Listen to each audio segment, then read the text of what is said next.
Hello everyone. जो session है आज का हमारा वैदिक सभ्यता के ऊपर हम बात करेंगे। वैदिक कल्चर या वैदिक सिविलाइजेशन के बारे में बात करेंगे आज, और बहुत ही ज़रूरी है। पहले मैं एक मिनट चेक कर लेता हूँ वॉइस वगैरह क्लियर है, तो फिर सेशन को स्टार्ट कर लेते हैं।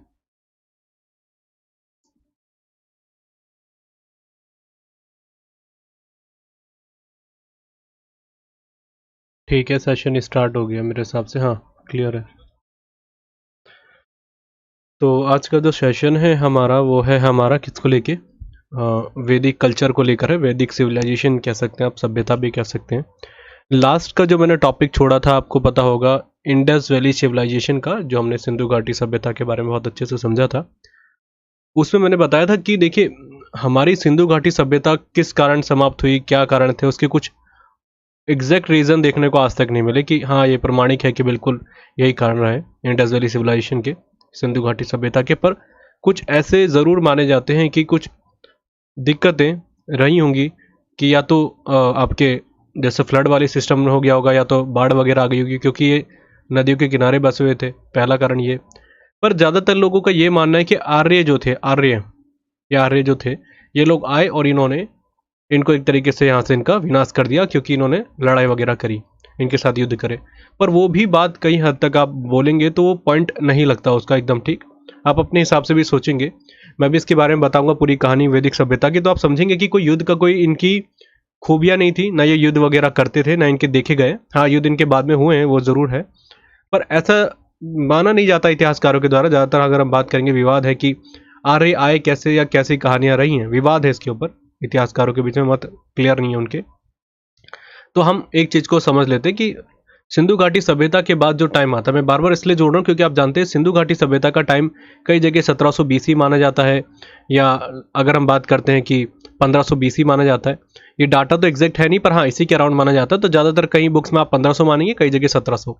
1500 मानेंगे तो कोई दिक्कत नहीं, क्योंकि अगर आप वैदिक सभ्यता की बात करते हैं, क्योंकि मैंने बताया था 2500 बीसी की हम बात करते हैं, यहाँ से आपका जो हड़प्पा का टाइम रहता है वो रहता है 1700 बीसी के अराउंड। ठीक है, और इसी के बाद ये देखा जाता है कि समाप्ति हो गई है सिंधु घाटी सभ्यता की। और ऐसा तो है नहीं कोई डाटा फिक्स लिखा हुआ है कि हाँ इस समय समाप्ति हो जाती है, पर सिंधु घाटी सभ्यता की जो चीज़ें, और अगर हम बात करते हैं मेसोपोटामिया के साथ जो इनका ट्रेड हुआ करता था, ये इन्हीं वर्षों में कुछ समाप्ति देखी जाती है। तो कहने का मतलब हम ये अनुमान लगाते हैं कि यहाँ पे समाप्ति हो जाती है। फिर इसी के बाद हमारे जो लिखित दस्तावेज हमें देखने को मिलते हैं, जो संस्कृत भाषा में थे, जो वेद थे हमारे, वो हमें लिखने में देखने को मिलते हैं। तो इसका ये हमें समझ में आ गया कि ये जो इसके बाद फिर वैदिक सभ्यता आ गई, क्योंकि वेद में जो सारी चीज़ें लिखी थी, वैदिक सभ्यता के जो लोगों ने लिखी थी, जो इस कल्चर के थे, वो थे आर्य। आर्य कहा जाता है जिनको।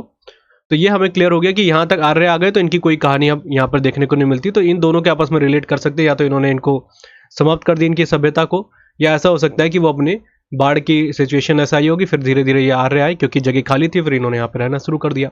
क्योंकि जिस जगह में ये रहते हैं, सिंधु घाटी सभ्यता, मैंने बताया था आपको, सिंधु घाटी सभ्यता के जो दो बड़े नगर हैं, हड़प्पा एंड मोहनजोदारो, और आसपास के बहुत बड़े बड़े इलाके हैं, पर मैं मेजर जो सिटी की बात कर रहा हूँ वो सिंधु घाटी सभ्यता के पास ही है, रही थी, हमने बात करी थी। और अगर आप देखेंगे इस तरीके से, तो आर्य जब आते हैं तो वो भी इस इलाके में ही रहते हैं। मैं बहुत डिटेल में समझाऊंगा आपको। तो ओवरऑल कहानी समझ में आ रही होगी आपको कि ये आपस में लिंक करते हैं, उन्हीं चीज़ों को हमको समझना है। और हम बात करते हैं कि वैदिक सभ्यता के रियल में जो लिखे हुए हैं आपके जो दस्तावेज हैं, वो हैं आपके 1500 बीसी से स्टार्टिंग हो जाती है उनकी, और ये अलग अलग तरीके से डिस्ट्रीब्यूट किया गया है। वैसे एक बार 1000 तक जाता है, फिर इसके बाद 1000 बीसी से लेके आ जाता है 600 बीसी का, जिसको कहा जाता है लेटर वैदिक पीरियड, जिसको कहते हैं उत्तर वैदिक काल, जिसको भी हम अलग से बात करेंगे। ये था आपका पूर्व वैदिक काल, मतलब जो पहला अर्लीस्ट अगर हम देखते हैं कि वैदिक काल की क्या क्या रही थी, वो इस तरीके से रही थी। तो ओवरऑल अगर आप देखेंगे कितने साल का, लगभग 1000 वर्ष इन्होंने भी इनका टाइम देखा जाता है। तो मैंने आपको पृष्ठभूमि पहले समझा दी कि आपकी कॉन्सेप्ट क्लियर होने चाहिए कि हमको ये कहाँ से पता चला। हमें संस्कृत में इनके दस्तावेज मिले। देखिए, आप सभी जानते हैं कि हमारी जो इंडस वैली सिविलाइजेशन है, उसका हम एक तरीके से डेसिफर, या हम कह सकते हैं उसको पढ़ नहीं पाए आज तक। पर अगर हम संस्कृत भाषा को समझते हैं तो आज हमें ये समझ में आ गया, क्योंकि इन्होंने जो भी दस्तावेज लिखे थे आर्यों ने, वैदिक सभ्यता के लोगों ने, तो उससे क्लियर हो गया कि हाँ इनकी टाइम पीरियड यहाँ से यहाँ तक रही है। तो कहने का मतलब इसी 200 साल में कुछ हो सकता है, या तो ये खुद समाप्त हो गए होंगे इंडस वैली सिविलाइजेशन की, या इनके बीच में वॉर हुआ होगा जिसके कारण इनकी समाप्ति हो जाती है। फिर नया एक सभ्यता हमको देखने को मिलती है, जिसको वैदिक सभ्यता के नाम से आप जानते हैं। सभ्यता तो नहीं कहेंगे, पर हाँ एक तरीके से कह सकते हैं नया एक रूप देखा जाता है हमारे भारत में उनके बाद। आज ये बात करते हैं वैदिक सभ्यता के बारे में। लिखा है वैदिक सभ्यता का समय जो है आपका 1500 बीसी से लेके 600 बीसी तक है। मैंने बताया इसको दो पार्ट में कैटेगराइज किया जाता है, एक है 1500 बीसी से लेके 1000 बीसी तक, ठीक है, और फिर 1000 बीसी से लेके आपका जाता है ये 600 बीसी तक। तो ओवरऑल अगर आप देखेंगे तो यहाँ से लेके यहाँ तक चल रहा है ये। पर इनको दो बीच में पार्ट में क्यों डिवाइड किया गया? क्योंकि ये देखा गया जब हमने दस्तावेज वगैरह जो पढ़े हैं, जो वेदों में हमें लिखने को देखने को मिलता है कि इन दोनों के बीच में जमीन आसमान का फर्क हो गया था इसी सभ्यता के बीच में। क्योंकि धीरे धीरे समय बदला, पहले में महिलाओं को बहुत ज़्यादा महत्व दिया जाता था, अभी हम देखेंगे बहुत डिटेल में, कई चीज़ों के ऊपर इन्होंने बहुत ज़्यादा काम करा था। पर जैसे ही वर्ष बदलते रहते हैं, आप अपने आप को डेवलप करते रहते हैं, कुछ ना कुछ चीज़ें परिवर्तन देखने को मिलती है, जिससे बहुत ज़्यादा फर्क इन दोनों में देखा गया। देखा जाए तो सभ्यता एक ही है और सभी लोग एक ही हैं, पर विचारों में और कई चीज़ों में बदलाव देखने को मिलते हैं, तो वो दो पार्ट में चले जाती है। इसको कहते हैं लेटर वैदिक पीरियड, लेदर वैदिक जो आपका लेटर वैदिक पीरियड जिसको कहेंगे उत्तर वैदिक काल, और ये होता है पूर्व वैदिक काल, ठीक है। इसको हम अच्छे से अभी समझेंगे क्या कहानियां होती है। तो लिखा है देखिए 1500 बीसी से लेकर 600 बीसी तक हमें देखने को मिलते हैं, जो लिखित रूप में मौजूद है।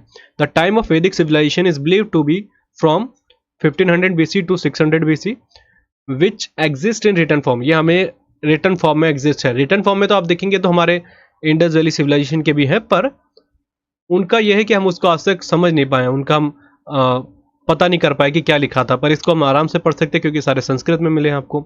और आपको मैंने बताया था जब हम मॉडर्न हिस्ट्री की बात कर रहे थे, दयानंद सरस्वती हो गए, हमारे राजा राम मोहन राय हो गए, बहुत बड़े बड़े विवेकानंद जी हो गए, सभी ने वेदों पे ज़्यादा इंप्लीमेंट करा कि आप वेदों की तरफ ज़्यादा फोकस करें। वेदी है हमारे सही है, पर फिर धीरे धीरे इनमें बदलाव देखे गए, तो वो अलग चीज़ है, हम उसको अलग से देखेंगे।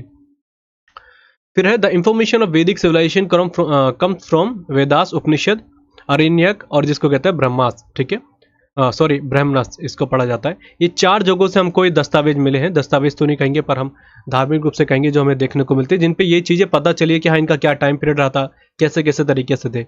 वेदास सबसे ज़्यादा हमारे पुराने की बात करते हैं वो वेदास हैं, और वेदास में ही हमको जिनको वेद कहा जाता है उन्हीं को आज भी हम एक तरीके से उसी के हिसाब से चलते हैं, और जो अच्छी अच्छी चीज़ें हमारी श्लोक वगैरह वो सारी यहीं पे देखने को मिलती है। हालांकि इनके अलावा अगर हम बात करें तो हमारे महाकाव्य भी थे, एक रामचरितमानस और एक हमारी महाभारत, ठीक है, तो वो भी इसका एक हिस्सा है। तो ये सब चीज़ें हमें देखने को मिली कि क्या क्या टाइम पीरियड रहा था। तो लिखा है इन सभी में सबसे ज़्यादा महत्वपूर्ण है वेद। ये वेद आपको डायरेक्टली क्वेश्चन आता है कि बताइए वेद क्या है। तो वेद का मतलब होता है संपूर्ण नॉलेज या संपूर्ण ज्ञान, सॉरी कंप्लीट नॉलेज कह सकते हैं या सुपीरियर नॉलेज कह सकते हैं। इसका एग्जैक्ट अगर अर्थ पूछा जाएगा तो याद रखिएगा, ऐसे क्वेश्चन आ जाते हैं। हालांकि मैं अभी इनको अलग से कैटेगराइज करूंगा, उपनिषद क्या है, ये सभी चीज़ों को देखेंगे, पर वेद हमारे सबसे पुराने माने जाते हैं और सबसे ज़्यादा जिसको पढ़ा जाता है वो वेद है हमारे। फिर है संपूर्ण वैदिक काल को दो भागों में विभाजित किया गया, जिसको कहते हैं पूर्व वैदिक काल और दूसरा है पूर्व वैदिक काल एंड दूसरा है उत्तर वैदिक काल, हमने पढ़ा था।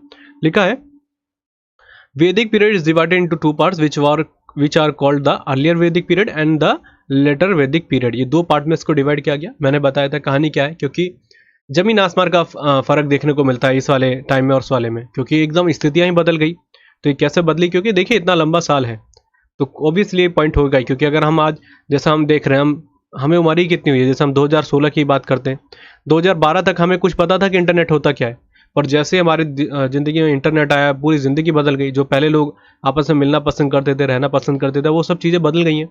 तो ये सब चीज़ें तो बदलाव आएंगी। ये तो बस 4 साल के अंदर महज इतना फ़र्क हो गया, पर आप देखेंगे हज़ारों वर्ष में तो बहुत ज़्यादा फ़र्क हो जाता है। इसके बाद लिखा है वेदों को 4 भागों में विभाजित किया जाता है, जिसमें सबसे पहला जिसमें हो जाएगा, जिसमें सबसे पहला और पुराना वेद आपका ऋग्वेद है। ये आप सभी जानते हैं, इसमें कोई बड़ी बात तो है नहीं। तथा इसके रचयिता आर्यों को कहा जाता है। देखिए आर्य जब आते हैं ना यहाँ पे भारत में, तो आर्य आते हैं और वो लिखते हैं, और इससे ये हमें पता चलता है जिन्होंने लिखा है वो अपने आप को खुद इंट्रोड्यूस करते हैं कि हम आर्य हैं, और ये लिख देते हैं। अच्छा आर्यों के बारे में बता देता हूँ थोड़ा सा, वैसे मान लें इंपॉर्टेंट है नहीं एसएससी के लिए। आर्यों के बारे में बहुत ज़्यादा विवाद रहता है कि आए कहाँ से थे। देखिए अगर मैं आपको बोलूँ, अगर एग्जाम में आ जाता है तो आप रशिया लगा लीजिएगा। वैसे कई जगह से बोला जाता है कि अलग अलग जगहों से आए थे, पर अगर हम एग्जैक्ट लोकेशन बताएं तो ये रशिया से आते हैं, और रशिया से आने के बाद ये भारत में आते हैं। और भारत के किस वाले इलाके में आएंगे? देखिए आप खुद सोचिए, पानी वाले रास्ते से तो आ नहीं सकते थे हम जो बात कर रहे हैं। तो भारत का ये वाला पार्ट है जो आप ऐसा समझ लीजिए, कश्मीर वाला पार्ट, ये पंजाब वाला पार्ट है जो आज हमारे पास भी और पाकिस्तान के पास भी है। इस वाले पार्ट में रहते थे। और आप जानते हैं कि सिंधु रिवर का जो एक तरीके से स्थान है जो ट्रेवल करती है, यहीं से जाती है वो, और सिंधु घाटी सभ्यता भी यहीं रहा करती थी। और ये भी जब आते तो यहीं पर रहते हैं। क्यों? पहली बात देखिए समझेगा इस जगह में, एक तो उपजाऊ जगह बहुत ज़्यादा अच्छी मिलती है, दूसरा वाटर रिसोर्सेज हमारे लिए सबसे महत्वपूर्ण है। आपको जीने के लिए चीज़ें चाहिए, और जीने के लिए सबसे सुगम स्थल इसी को माना जाता है। अगर हम उस ज़माने की बात करें, आज के ज़माने की बात करें, तो दोनों तरीके से हमारा ये जगह अच्छी थी, इसलिए पंजाब में आते और यहीं पर रहने लग जाते हैं। कई अलग इसके विवाद हैं कि जैसे अगर हम बात करते हैं हमारे बाल गंगाधर तिलक, इन्होंने स्पेशल इसके बारे में बोला, तो उन्होंने बोला कि आर्य जो आए थे वो आए थे आर्किटिक से। आपसे क्वेश्चन आ रखा है एसएससी में कि बाल गंगाधर तिलक के क्या मत थे, क्योंकि मैंने बताया विवाद है सभी में, कुछ क्लियर है नहीं। और उनकी भाषा संस्कृत थी, तो ये माना जाता है कि जर्मन से भी कुछ भाषा निकली है। आपकी बहुत इंडो यूनानी भाषा में भी इसमें बोला गया था कि संस्कृत वहाँ से उद्गम हुआ है। वो बहुत डिटेल का पॉइंट, हम उसमें ज़्यादा देखेंगे नहीं, पर कोई क्लियर नहीं कि कहाँ से आए। पर हाँ, ये माना जाता है कि जब ये आते हैं तो यहाँ पर ही रह देते हैं। तो इन सब चीज़ों को भी हम और डिटेल में समझेंगे। अच्छा, एक चीज़ है, एक चीज़ थोड़ी सी मैं क्लास को थोड़ा सा रोक के मैं एक बात करता हूँ। अभी रिसेंट की बात है, मेरे से कुछ क्वेश्चन हुए हैं, कईयों ने हिस्ट्री के बैच को लेके बोला था कि आप पीपीटी नहीं दे रहे। देखिए, मैं आपको बार बार एक चीज़ को बोल रहा हूँ, अगर आपके पास बहुत वेल सफिशिएंट टाइम है, आप बिल्कुल ही अपने नोट्स खुद अपने हाथ से बनाएं, शॉर्ट नोट्स बनाएं, ज़्यादा हेड वर्क ना लिखे, सारी चीज़ें लिखने की ज़रूरत नहीं, शॉर्टली आप लिखें। अगर आपके पास टाइम नहीं है तो आप जो मैंने आपको पीडीएफ इंट्रोडक्शन वाले टॉपिक में दे रखा है, चैप्टर में दे रखा है, उसको निकालिए, प्रिंट आउट निकलवाइए, और जो मैं एक्स्ट्रा चीज़ें बताता हूँ उनको ऐसे नोट डाउन करते चले जाइए शॉर्टली। आपका एक ही चीज़ में आपका सारा कंपाइल हो जाएगा, आप मल्टीपल सोर्सेस में ना जाए। पहला पॉइंट ये। कई लोग क्या करते हैं कि आपने पीपीटी नहीं दी, पीपीटी भी दे दीजिए। अबे मैं आप बता रहा हूँ आपको कि पीपीटी में कैसे दे दूंगा आपको, खुद सोचिए ना। अभी पीपीटी में मैं आपको इसलिए कराता हूँ कि आपको थोड़ा सा मैं अब एक तरीके से रिलेट करके आऊँ, क्योंकि अभी अब हम बात करते हैं कि एंशिएंट हिस्ट्री की बात करते हैं, तो यहाँ पर कोई ऐसे फोटो वगैरह कोई होती नहीं। जैसे मैंने आपको छत्रपति शिवाजी के बारे में बताया, या अलाउद्दीन खिलजी के बारे में बताया, मैंने आपको मॉडर्न हिस्ट्री की बात बताई, तो उनमें फोटोज़ वगैरह की ज़रूरत पड़ती है, इसलिए पीपीटी में करा रहा हूँ आपको। तो अब मैं आपसे ये रिक्वेस्ट करूँगा कि प्लीज़ आप इन चीज़ों पे ना पड़े, पीडीएफ आप वहाँ से निकलवा लीजिए और कर लीजिए। और आपको लेक्चर्स देखने बहुत ज़रूरी है, उनको स्किप मत कीजिएगा, क्योंकि बहुत सारी चीज़ें मैं एक्स्ट्रा में बताता हूँ। ठीक है, थोड़ा इसको आप रिलेट करके चले। बाकी मैं जब ये सिलेबस कंप्लीट हो जाएगा, मैं आपको सारी पीपीटी भी दे दूँगा अगर आपको चाहिए तो। अच्छा, तो हमने क्या बोला, 4 भागों में डिवाइड किया गया। तो जिसमें सबसे पहला ऋग्वेद, और इसको जो इसको रचयिता है इसके आर्य माने जाते हैं। आर्य सर्वप्रथम भारत के पंजाब क्षेत्र में निवास करने लगे। जैसे मैंने आपको बताया कि ये आते हैं और सीधे इस वाले पार्ट में आते थे। और आप जानते हैं कि हिस्ट्री का जो बैकग्राउंड उठा के देखेंगे, हमारे यहाँ कोई भी विदेशी आक्रमण हुए वो सारे इसी इलाके से हुए, जो हमारा पंजाब वाला इलाका है। आप जो इधर वाले बात करेंगे, जो पीओके वाला पार्ट है, इधर भी एक आक्रमण हुआ है, पर वो थोड़ा पहाड़ी इलाके थे, इसलिए वहाँ पर ज़्यादा जाते नहीं थे। पर अगर आप पंजाब वाले इलाके में देखेंगे, वहीं से आया करते थे जितने भी हुआ करते थे, क्योंकि उनको वहाँ से सीधे आरानी जो ईरानी है या कोई भी है, सारे आराम से आ जाते थे। पानी का वो यूज़ करते नहीं थे, आप सभी जानते हैं। और पहाड़ी इलाकों से आना इतना आसान काम था नहीं। भारत आप जानते हैं ऐसा प्रायद्वीप है पूरा, यहाँ पानी से घिरा हुआ है, तो यहाँ तो आना कोई संभव है नहीं। इधर से बात करेंगे तो इधर पहाड़ी वाले इलाके थे, जो हमारा जम्मू कश्मीर का पार्ट है। तो सबसे आसान रास्ता और सुगम रास्ता इनके लिए यही हुआ करता था। आप किसी भी विदेशी आक्रमणकारी या किसी भी व्यक्ति को देखेंगे, अगर वो यहाँ से आ रहा है तो उसका एक ही साधारण रास्ता था, वो ये। हाँ, अगर भारत में पहली बार कोई आया है ट्रैवल करते हुए, तो वो था वास्को डी गामा, जो 1498 में आता है, पानी के रास्ते आता है। और हवाई रास्ता तो उस समय था नहीं, जो हेलीकॉप्टर वगैरह आपके एरोप्लेन उस समय नहीं हुआ करते थे। तो ये चीज़ हमारे दिमाग में होना चाहिए क्लियर, ठीक है। अच्छा, इसके बाद हम बात कर लेते हैं किसके बारे में, ये यहाँ रहने लग गए। इसके बाद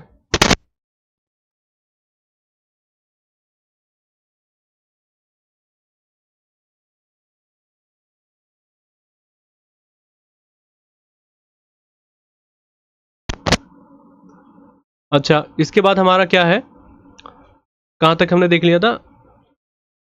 हाँ, अच्छा, अब ये क्या है, इनका दूसरी बात ये क्या होती है कि आर्य जो होते हैं पशुपालन में निर्भर थे। ये कई बार आता है कि कृषि में निर्भर थे कि नहीं, बिल्कुल थे ये, पर सबसे ज़्यादा इनका प्रायोरिटी थी पशुपालन। ये कई बार आता है, पाश्चर्स पे ज़्यादा डिपेंड रहा करते थे। यहाँ पे मैंने लिखा होगा 4 डिवाइडेड पार्ट में डिवाइड किया गया। ऋग्वेद सबसे पुराना है और इसको आर्यंस के द्वारा बनाया गया। The Aryans first started living in Punjab region of the India and the Aryans dependent on pastures. Pastures मतलब जैसे जहाँ पर आपको देखिए जानवरों पे ही डिपेंड थे पशुपालन में, जैसे गाय वगैरह का बहुत ज़्यादा सम्मान था।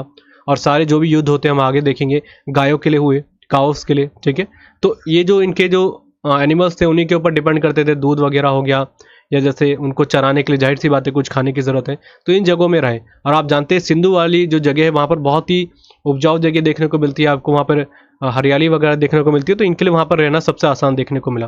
पर धीरे धीरे इनको जब लगने लगा कि ये वाला इलाका सिंधु घाटी जैसे मैंने बताया था बहुत अच्छी जगह थी।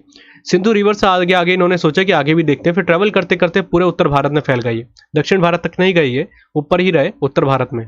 अभी आपने एक मूवी देखी होगी, वो भी इस पर बहुत ज़्यादा विवाद हुआ था कि आर्य क्या थे, कहाँ से आए, क्या हिंदू थे, क्या थे, उन चीज़ों के ऊपर कभी और देखेंगे। पर ये समझ में आ गया होगा कि उत्तर भारत इन्होंने पूरा कैप्चर कर लिया, क्योंकि धीरे धीरे ये खाना बदोश थे जिससे हम बात करते हैं। खाना बदोश को आप जानते हैं कि एक जगह से दूसरी जगह जाते हैं, मतलब उनका कोई फिक्स जगह नहीं होती, कहीं भी वो रह सकते हैं। तो यही हुआ करता था, जैसे अब यहाँ पे गर्मी पड़ रही है तो यहाँ से उठ के उधर चले गए, यहाँ पर अच्छा मैदानी भाग देखने को मिल रहा तो यहाँ से यहाँ चले गए। इसलिए ये एक जगह कहीं ट्रैवल नहीं करते थे, और धीरे धीरे इन्होंने उत्तर भारत में पूरी अपनी जमावला एक तरीके से लगा लिया था। ठीक है, तो आपसे पूछा जाएगा कि कहाँ निवास करते थे, तो ये सिंध वाले इलाके में निवास करते थे, जहाँ से आज के टाइम पे पाकिस्तान है, सिंध, सिंध रिवर के किनारे, तो उस तरीके से। लेकिन आर्य धीरे धीरे भारत के उत्तर भारत में पूरे फैल गए, इसलिए क्षेत्र को आर्यव्रत कहा जाता है। और आपने कई हमारे जो देखेंगे आप, महाभारत वगैरह आपने देखी होगी, तो इन सभी चीज़ों में आप इस वर्ड को कई बार सुनते होंगे, आर्यव्रत। ठीक है, तो ये सब चीज़ें आप देखेंगे। आगे की तरफ बढ़ते हैं हम। आगे हमारा क्या है, पूर्व वैदिक काल में ऋग्वैदिक काल भी कहा जाता है। पूर्व वैदिक काल को ऋग्वैदिक काल, क्योंकि मैंने आपको बताया सबसे पुराना जो हमारा दस्तावेज के रूप में हमें देखने को मिलता है, वेद हमारा जो लिखित है प्रमाणिक रूप से, वो वैदिक में ऋग्वेद है। तो इसलिए इसको पूर्व वैदिक काल को ऋग्वैदिक काल भी कहा जाता है, और उसी से हम चीज़ों को समझते हैं कि क्या क्या चीज़ें वहाँ पर देखने को मिलती है। और आपसे डायरेक्टली आता है कि इसका टाइम पीरियड कब से कब तक था, तो 1500 BC से लेके 1000 BC तक ये देखने को मिलता है। इसके बाद जिसका वर्णन ऋग्वेद में किया गया है, सिंपल सी बात है। The early Vedic period is also called the Rigvedic period, which is believed to be from 1500 BC to 1000 BC, which is described in the Rigved. It is known from the Rigved that Aryans lived on the bank of the Indus River as the Sapt Sindhu is mentioned several times in Rigved. बहुत जरूरी point है। क्या है ये कि हमें पता कैसे चलता है कि सिंधु नदी के किनारे हैं, क्योंकि इन्होंने इस चीज़ को कई बार वर्णन किया है उस जगह का, और वो स्पेसिफिक उस जगह का करा है। आप जानते हैं पंजाब को 5 नदियों के नाम से ज़्यादा जाना जाता है, पंजाब इसलिए हमारा फेमस भी है। तो देखिए इसमें क्या लिखा है, ऋग्वेद से पता चलता है कि ये आर्य सिंधु नदी के किनारे रहते थे। क्यों? ऋग्वेद में सप्त सिंधु का वर्णन कई बार किया गया। सप्त सिंधु, सप्त सिंधु भी क्यों जोड़ा इन्होंने?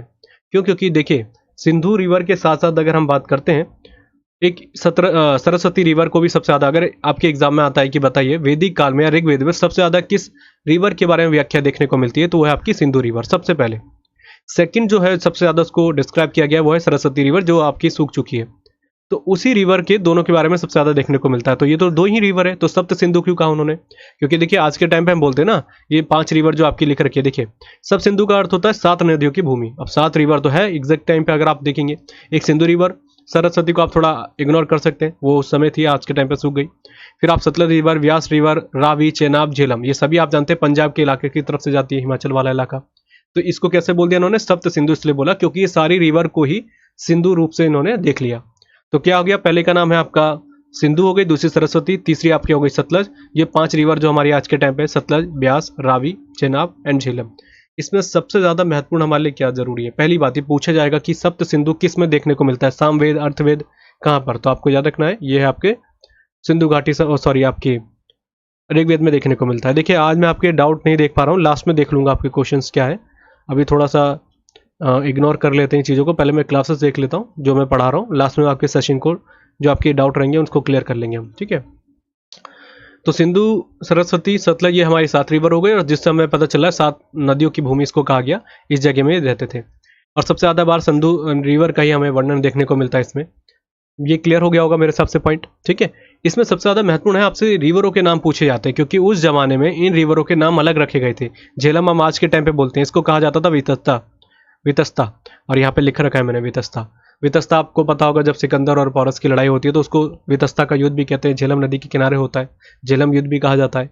तो इसलिए इसको वितस्ता देखने को मिलता है हमें, उस जमाने में इसको वितस्ता कहा जाता था। और ये आपके एसएससी के सीजल 2021 के पेपर में आया था कि बताइए झेलम को पुराना इसका नाम क्या था, पौराणिक नाम अगर हम बात करते हैं वेदों में देखने को मिलता है, वो है आपका वितस्ता। सेकेंड ही आपका चेनाब, बहुत कम आता है, बहुत कम, तो इसका नाम है अस्किनी। ठीक है, इसको ऐसे लिखते हैं असिकिनी, ये इसका नाम चेनाब को बोला जाता है। बहुत कम आता है पर आपको याद रखना है, क्योंकि उस जमाने में इन रिवरों के बारे में ज़्यादा व्याख्या देखने को मिली है। सबसे ज़्यादा सिंधु रिवर, पर इनको किसी को भी इग्नोर नहीं कर सकते जो हमारे वेदों में देखने को मिलता है। इसके बाद है रावी, बहुत ज़रूरी है, इसको कहते हैं पुरुषनी रवि। ठीक है, पुरुषनी रिवर या नदी इसको कहा जाता है, वैसे पुरुषनी ऐसे भी लिखते थे कई जगह। पुरुषनी ऐसे लिखेंगे शायद मेरे हिसाब से, आप एक बार देख लीजिएगा, पर ऐसे ही लिखा जाता है पुरुषनी रिवर। और रावी रिवर को कहा गया, और ये आपके एसएससी के एग्जाम में 3-4 बार आ चुका है कि बताइए वैदिक काल में रावी नदी का दूसरा नाम क्या हुआ करता था, ये नाम था। इसके बाद है व्यास, व्यास को कहते थे विपास, ठीक है, विपास, ये भी बहुत कम आता है। इसके बाद है सतलुज, बहुत जरूरी है, इसका भी कई बार आया नाम कि इसका नाम बताइए, हालांकि एसएससी में नहीं दिखा गया, पर इसका नाम है सुतुद्री, ठीक है। तो इन सभी को याद रखिएगा, इनमें सारे के सारे किसी को भी इग्नोर ना करें, मैं तो यही बोलूंगा आपको, सारों को याद रखना है कि सबसे ज्यादा आपका वितस्ता तो आप वैसे याद कर सकते हैं, और पुरुषनी सबसे ज्यादा है आपका, और एक है सतलुज। बाकी इनको किसी को भी इग्नोर ना करें क्योंकि नाम सेम ही दिख रहे हैं, विपास व्यास एक ही साम नाम है, ठीक है।